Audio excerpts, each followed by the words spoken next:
தேர்தல் நெருங்கிவிட்டது. சட்டமன்ற தேர்தல் நெருங்கிவிட்டது. இன்றைய முதலமைச்சர் என்ன பேசுறாரு? தமிழ்நாட்டுக்கும் டெல்லிக்கு தான் பிரச்சனைங்கிறார். இந்த தேர்தல் எங்க நடக்குது? எங்க நடக்குது? தமிழ்நாட்டில் நடக்குது. சட்டமன்ற தேர்தல் தானே. டெல்லிக்கு இதுக்கு என்ன சம்மதம்? ஆக மக்களை திட்டமிட்டு குழப்பி அரசியல் ஆதாயம் தேட முயற்சிக்கிறார் இன்றைய முதலமைச்சர் ஸ்டாலின் அவர்கள். திரு ஸ்டாலின் அவர்களே, மக்களுக்கு விழுப்புரம் மக்களுக்கு தெரியுது கூட உங்களுக்கு தெரியல. இது சட்டமன்ற தேர்தல், இது நாடாளுமன்ற தேர்தல் அல்ல.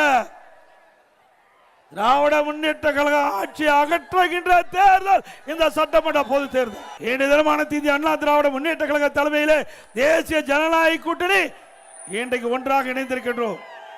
நம்முடைய கூட்டணி வலிமையான கூட்டணி.